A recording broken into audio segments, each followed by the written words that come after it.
হাজার হাজার কোটি টাকা নতুন করে হাসিনার সাথে মিটিং করেছে, ইলেকশনের আগে বড় বড় ফিগারকে এখানে অ্যাসাসিনেশন করা হবে, গুপ্ত হত্যা করা হবে। পুরো এখানে ভারতীয় আধিপত্যবাদ এখানে সব থেকে বেশি অ্যাক্টিভ আছে। এখানে আওয়ামী লীগের হাজার হাজার কোটি টাকা, তার সচিবরা, তার পুলিশরা, তার পান্ডারা সব রয়ে গেছে। আর্মির মধ্যে একটা বড় অংশ রয়ে গেছে, কোনো সংস্কার করা হয় নাই। তারা বারবার স্যাবোটেজ করবার চেষ্টা করছে, এই রাষ্ট্রকে, এই সরকারকে ফেল করানোর চেষ্টা করছে। তো আপনি মুক্তিযুদ্ধের পরে যে ৩-৪ বছর এই রকম রাহাজানি হয়েছে, সেটাকে যদি অটকুন দিতে পারেন যে নতুন রাষ্ট্র গঠনের আগে এই ঝামেলাটা হয়, তাহলে এই যে নতুন বাংলাদেশের স্বপ্নের মধ্যে এইগুলোকে আপনি বড় করে মপ করে ফ্রেমিং করেন, আপনি এই জবান যে আপনার না, এই জবান যে দিল্লির জবান, ভারতীয় আধিপত্যবাদের জবান, সেইটা বুঝতে আমাদের পিএইচডি করা লাগে না। সুতরাং জুলাই সনদের সাথে নির্বাচনের ক্ষেত্রে শুধু আমাদের 2 মিনিট কথা। নির্বাচন হতে হবে। আমি একটু ভদ্রতার সাথে এবং শ্রদ্ধার সাথে বিনয় আমি জানাচ্ছি যে ভাইরা যেটা বলেছেন সকল দল মিলে আগামী 20 বছর নির্বাচন না হোক, না, এটা আমরা চাই না। আমরা নির্বাচন চাই। মানুষ গত 16 বছরে ভোট দিতে পারে নাই। মানুষ আনন্দ নিয়া শীতের সকালে বাচ্চা কাচ্চাকে কুয়াশার মধ্যে লাইন দিয়ে দাঁড়াই থাকবে, ভোট দিবে। আমরা সেই বাংলাদেশ দেখতে চাই। আমরা নির্বাচন চাই, নির্বাচন হতেই হবে। এই নির্বাচনকে বানচাল করবার জন্য দিল্লি থেকে শুরু করে আওয়ামী লীগ হাজার হাজার কোটি টাকা নতুন করে এখানে বিনিয়োগ করছে। নির্বাচন লাগবে। তবে আমাদের প্রশ্ন হলো, সেই নির্বাচনের ম্যান্ডেট হবে কি? এখানেই আমাদের কথা। কোনো ধরনের আপোষ ছাড়াই নতুন নির্বাচন হইতে হবে জুলাই সনদের ভিত্তিতে। এইটাই আমাদের কথা। জুলাই সনদের ভিত্তিতেই নির্বাচন হতে হবে এবং জুলাই সনদের বৈধতা নির্বাচনের আগেই দিয়ে সেইটার ভিত্তিতে নতুন নির্বাচন হবে, যেই নির্বাচনের ম্যান্ডেট থাকবে নতুন সংসদে নতুন বাংলাদেশের জন্য আমাদের রাজনৈতিক দলগুলো মিলে নতুন সংসদের নতুন সংবিধান উপহার দিবে। যেই সংবিধান 72-এর বাকশালী সংবিধান, ফ্যাসিবাদী সংবিধান, যেই সংবিধানের কোনো ম্যান্ডেট ছিল না বাংলাদেশ রাষ্ট্রের সংবিধান করবার, কারণ তারা পাকিস্তান রাষ্ট্রের মধ্যে শপথ নিয়ে পাকিস্তান রাষ্ট্রের জন্য সংবিধান প্রণয়নের কথা বলেছিলেন, কিন্তু বাংলাদেশ রাষ্ট্রের কোনো ম্যান্ডেট তাদের কাছে ছিল না। তারপরে তারা সংবিধান রচনা করেছেন, এরপরেও তারা একটা সেই সংবিধানকে লেজিটিমেট করবার জন্য একটা গণভোট দেন নাই। এরপরে যারা 73-এর একটা ভোট চোরের নির্বাচন দিয়েছে, সেই 73-এর নির্বাচনের ভোটের ইশতেহারের মধ্যেও তারা এই সংবিধানকে তারা লেজিটিমেসি দেন নাই, ইশতেহারে রাখেন নাই। সেই সংবিধানকে যুগের পরে যুগ আমরা বয়ে বেড়াবো, সেই দায়বদ্ধতা তো আমাদের নাই। এবং সেই সংবিধান কেমন ফ্যাসিস্ট সংবিধান করা হয়েছে, যেইটার সাংবিধানিক ভিত্তি দিয়েই আপনি একটা কথা বলতে পারবেন। এই যে সবাই বলে আইনের কথা, বলেন তো পারলে একটা কথা, হাসিনা কোনটা বেআইনি কাজ করছে? না, হাসিনা একটাও বেআইনি কাজ করে নাই। সে সমস্ত হত্যা, গুম, খুন এই সংবিধানের আইনের ভিত্তিতেই করছে। সে এই সংবিধানকে ডাস্টবিন বানিয়ে তত্ত্বাবধায়ক সরকার বাতিল করেছে, যা ইচ্ছে করে তাই করেছে। এবার তো সে তো বেআইনি কিছু করে নাই, কথা তো সত্য। আমার বিএনপির ভাইদের প্রতি শুধু একটা আফসোস লাগে, কারো কারো দেখি 72-এর সংবিধানের প্রতি তাদের কি গভীর প্রেম। যেই সংবিধানের মধ্য দিয়ে বাকশাল এসেছে, যেই সংবিধান গণতন্ত্র হত্যা করেছে। আজকে বিএনপির ভাইদেরকে একটা কথা বলি, আপনারা হয়তো অনেকে জানেনও না। পৃথিবীতে দ্বিতীয় ইতিহাস আছে কিনা মান্না ভাই জানলে বলবেন, আমি ভাইয়ের কাছ থেকে শুনতে চাইব। জিয়াউর রহমান তো একজন সামরিক শাসক ছিলেন। একজন সামরিক শাসক সামরিক ফরমান জারি করে দেশে গণতন্ত্র ফিরেইছে, পৃথিবীতে এই নজির নাই যেটা জিয়াউর রহমান করছেন। আপনারা কি জানেন? এই যে জিয়াউর রহমান গণতন্ত্র ফিরাইলেন, যার মাধ্যমে আওয়ামী লীগও রাজনীতি করার সুযোগ পাইল বাকশালের পর, সেটা কিসের মধ্য দিয়ে? তখন তো সংসদ নাই, সংবিধান তো সংশোধনও করা যাইতেছিল না। কিসের মধ্য দিয়ে? জিয়াউর রহমানের সামরিক ফরমানের মধ্য দিয়ে। পৃথিবীর একমাত্র একজন সামরিক শাসক যিনি ফিল করলেন না, সামরিক পন্থা দিয়ে করা যাবে না, গণতন্ত্রে ফিরতে হবে। এবং দেখেন হাসিনারে এবং আওয়ামী লীগের চরিত্রটাই হলো এইরকম, এর যে একটু ভালোবাসে তার সে হত্যা করে। শহীদ প্রেসিডেন্ট জিয়াউর রহমান শেখ হাসিনাকে দেশে আসার অনুমতি দিছিলেন, সুযোগ দিছিলেন এবং বলছে থাক সবাই রাজনীতি করুক। আসার 1 মাসের মধ্যে জিয়াউর রহমান শহীদ হয়ে গেছে, 13 দিনের মধ্যে। এবার দেখেন এই যে আমরা এখন যারা সবাই করতেছি, সুতরাং এটা একটা বিষ। এই বিষের সাথে আমরা কীভাবে লড়াই করব? জাতীয় ঐক্যমত্য তৈরি করতে হবে।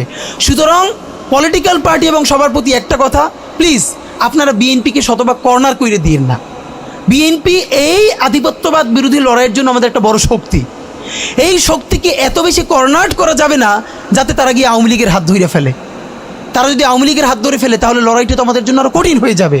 বরং বিএনপির প্রতি আমাদের চ্যালেঞ্জ হলো, যেই বিএনপি বাকশালী সংবিধানের প্রতি প্রেম দেখাবে, তারে শহীদ জিয়ার ছবিটা সামনে এনে বলতে হবে যে এই বাকশালী সংবিধান তো জিয়াউর রহমানই ছুঁড়ে মারছিল।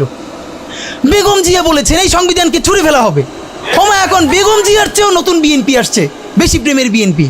যেই শহীদ প্রেসিডেন্ট জিয়াউর রহমান ইসলামোফোবিক জায়গা থেকে বাংলাদেশের মুসলমান, বাঙালি মুসলমান সব আইডিয়াকে ধারণ করে বাংলাদেশের জাতীয়তাবাদ তৈরি করলেন। এখন একটা নতুন বিএনপি গজাচ্ছে, কেউ চেষ্টা করতেছে পুরো বিএনপিটাকে একটা ইসলামোফোবিক বিএনপি করা। এ কি ভাই, ইসলামোফোবিক বিএনপি সে কোথায় যাবে? সে কি দিল্লি যাইতে চায়? আমরা আমাদের প্রথম চ্যালেঞ্জ হলো স্বাধীনতা সার্বভৌমত্ব রক্ষার স্বার্থে এই বিএনপিকে শহীদ জিয়ার কাছেই রাখতে হবে, এই বিএনপিকে বেগম জিয়ার কাছেই রাখতে হবে। নাম্বার 2, আমাদের সামনের নির্বাচনে ম্যান্ডেট কি হবে এইটা সুস্পষ্ট। জুলাই সনদের ভিত্তিতে যদি নির্বাচন না হয়, এই নির্বাচন আপনারা চাইলে করেন, আমরা কেউ ভোট দিতে যাব না। নাম্বার 3, সেই নির্বাচনের পরে সংসদের ম্যান্ডেট কি হবে? সংসদে জুলাইয়ের বর্তমান সনদে যেটা স্বাক্ষরিত হবে সবার ঐক্যমত্যের ভিত্তিতে, এটা নির্বাচনের আগে মানে সংবিধান সংশোধন করা ছাড়াই অধ্যাদেশের বলে বলে যেটা করা সম্ভব সেটা আগেই করে ফেলতে হবে এবং তাকে দিয়ে নির্বাচন করাইতে হবে। এবং আমাদের বিএনপির বন্ধুরা বলছেন 2 বছর সময় নিয়ে তারা সংসদে এইগুলো পাশ করাবেন। 2 বছর চলবে না, সর্বোচ্চ সময় 6 মাস। সংসদের প্রথম 6 মাসের মধ্যে জুলাই সনদের সমস্ত কথাগুলো সংবিধান ইনকর্পোরেট করতে হবে। যদি পারেন নতুন সংবিধান করতে হবে, নতুন সংবিধান করতে না পারলে এইটার মধ্যে ইনকর্পোরেট করতে হবে। রাজনৈতিক বিভাজনের ফাঁকে একমাত্র সমস্ত সুবিধা নেবে ফ্যাসিবাদ, ফ্যাসিবাদের শক্তি এবং আওয়ামী লীগ। আমরা আমাদের জীবন থাকতে বাংলাদেশের মাটিতে ভারতীয় আধিপত্যবাদ থেকে শুরু করে আর কোনো বিদেশি আধিপত্যবাদ, হাসিনা এবং ফ্যাসিবাদকে মেনে নিব না। এবং আমরা যদি শহীদ হয়ে যাই, আমাদের সন্তানেরা লড়বে, তার সন্তানেরা লড়বে। কিয়ামত পর্যন্ত বাংলাদেশ নামক জমিন যতদিন বেঁচে থাকবে ততদিন পর্যন্ত আজাদির সন্তানেরা লড়াই করবেই করবে। ওদেরকে স্কুলে, কলেজে, ইউনিভার্সিটি দিনের পরে দিন কাউন্সিলিং করা উচিত ছিল। আপনি কাউন্সিলিং করেন নাই, ওদের পুনর্বাসন করতে পারেন নাই, শহীদদের পরিবারের পুনর্বাসন করতে পারেন নাই। এখন এই ছেলে মেয়েগুলো দেখে যে এই রক্তের মধ্য দিয়া সে চিরতরে অন্ধ হয়েছে, পঙ্গু হয়েছে, এখন তারপর ন্যূনতম বিচারই শুরু হয় নাই, বিচার নাই, সংস্কার নাই।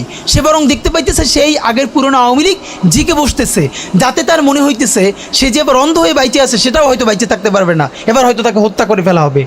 সেই রিয়াকশনে সে কাউকে গালি দিচ্ছে। এই গালিকে আপনার এত অপবিত্র মনে হয়, কিসের সাথে তুলনা দেন?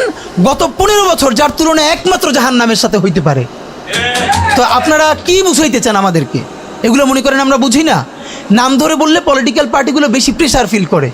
আমার হেড বিভিন্ন টিভি থেকে ফোন করে বলে, ভাই আপনার সাথে তো অমুক দলের অথবা অমুক দলের কেউ আসতে চায় না। এখন এই জন্য আমার কি হয়েছে, তারা যাতে একটু ট্রাস্ট পান, একটু কনফিডেন্স পান, এই জন্য কথার উত্তর দিই না। আমার এক বড় ভাই টকশোতে বললেন, তুমি থাক, ওনারা মুরব্বী মানুষ, তুমি যদি 2 শব্দ কম বলো তোমার জীবন পড়ে আছে, কিছু হবে না। তাই ওনাদেরকে 2 শব্দ কম বলতে বলতে ওনারা এমনই হয়েছে, ওনারা মাইনেই নিতে পারে না যে এই বাচ্চারা না থাকলে ওনারা যে এখনো জেলে থাকতো অথবা বাড়ি বাড়ি পালাইতো, এইটা ওনাদের ভুলেই গেছে 1 বছরে। তো সেই বাচ্চার গালিগালাজরে আপনার এত খারাপ লাগে? আমি বলেছি সমস্ত গালিগালাজ বন্ধ হয়ে যাবে। আমি এখন আপনারা চাইলে আমার কাছে একাডেমিক থিসিস আছে কেন গালি দেওয়া যাবে। শুধু গালি দেওয়াই যাবে না, এই গালি কেন বৈধ এমনি তো বলা যাবে না, যে একাডেমিক থিসিস আছে। আমি আন্দাজে কথা বলি না, আমি একটা বিশ্ববিদ্যালয়ে পড়াইও। তো এইটা আমি বলতে চাই না, তখন আবার বলবেন যে গালিকে প্রমোট করে। কিন্তু হ্যাঁ, আপনার চোখের সামনে শহীদ রিয়াগোপ এর বুলেটটা ভিতর থেকে ঢুকে এরপরে পিছনের ওয়ালে গিয়ে লিখেছে, সে ওয়াল 2 ইঞ্চি ছিদ্র হয়ে গেছে। এই রাষ্ট্রের এমন কোনো লিথাল ওয়েপন আর্মির কাছে, পুলিশের কাছে, বিজেপির কাছে ছিল না যেইটা সাধারণ নাগরিকের উপরে এই হাসিনা ব্যবহার করে নাই। আপনার বুকের মানিক আপনার সামনে বসে কলিজা ছিঁড়ে ওয়াল ছিদ্র হয়ে যাচ্ছে, তখন আপনি রবীন্দ্রসঙ্গীত গাইবেন? আপনি কি করবেন তখন? এখন মুশকিল হলো, এই গালি নিয়ে যারা কথা বলে তার কোনো সন্তান শহীদ হয় নাই, তার বাবা মাও শহীদ হয় নাই, কেউ অন্ধ হয় নাই, পঙ্গু হয় নাই, তাই গালি এত বিষ লাগে, আর আওয়ামী লীগ তার মধুর মতো লাগে। তো এখন আমি সর্বশেষ যে কথাটা বলতে চাই, আপনারা একটা মিডিয়ার ভাইয়েরা কাইন্ডলি চেষ্টা করে দেখেন, এই যে গৃহযুদ্ধটা হওয়ার কথা ছিল, হইল না, তো অশান্তি তো কিছু থাকবেই, আমরা তো রাষ্ট্র গঠন করব। এরপরও তো তুলনামূলক অনেক কম হচ্ছে। কেউ একটা মিডিয়া কেন বলতেছে না 1971-এর মহান মুক্তিযুদ্ধের পর 72 থেকে 75 বাংলাদেশে যেই পরিমাণ মব সন্ত্রাস হয়েছে, যেই পরিমাণ কেওয়াস হয়েছে, ইতিহাসে তার হয় নাই। তার সাথে জড়িত ছিল কারা? এই যে মুজিব বাহিনীর গুন্ডারা।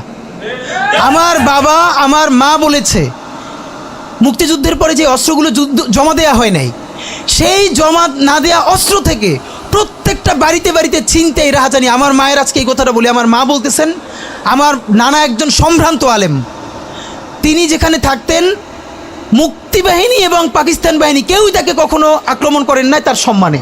আমার মা খালারা বাসায় ছিলেন, তাকে পুরো এলাকাবাসী দেখিয়ে রেখেছে। বাট মুক্তিযুদ্ধের পরে আমার মা বলেছে, তখন তার বয়স 16, আমার মা আমার খালা এবং এলাকার অনেক মেয়েদেরকে যাদের চেহারা একটু ভালো ছিল তাদের গায়ে কালি মেখে তারপরে অনেক সময় মাটির নিচে বাংকার বানিয়ে বা বিভিন্ন জায়গায় রাখা হতো তাদের সম্ভ্রম রক্ষা করবার জন্য। এই মুজিব বাহিনীর গুন্ডারা সেগুলো করেছে না? এমন কোনো চিন্তা নেই। ব্যারিস্টার ফুয়াদ ভাই সেদিনকে বলেছেন তার বাবা সে অসংখ্য সালিশ করেছে তাদের এলাকায় যে এই গুন্ডাগুলো মুক্তিযুদ্ধের পর বিভিন্ন জায়গায় ছিনতাই করতো, তারপরে এলাকাবাসী আইনে গাছের সাথে বাইধে রাখতো, এরপর এলাকার মুরব্বীরা আবার সব উদ্ধার কইরা মানুষের কাছে কাছে দিয়ে আসতো। হওয়ারই কথা ছিল একটা নতুন রাষ্ট্র, আইনশৃঙ্খলা বাহিনী প্রতিষ্ঠিত হয় নাই, প্রচণ্ড কেওয়াজ হবে, তারপরে নতুন রাষ্ট্র গঠন করতে হবে, আইনশৃঙ্খলা বাহিনী ঠিক করতে হবে, স্বাভাবিক তো। তাহলে মুক্তিযুদ্ধের পরের কেওয়াজ যদি আপনার কাছে মব না হয়, তাহলে এরকম তুমুল গণহত্যার পরে যখন গৃহযুদ্ধ হয়ে যাওয়ার কথা সেইটা হয় নাই, বরং এখনও এখানে এসালো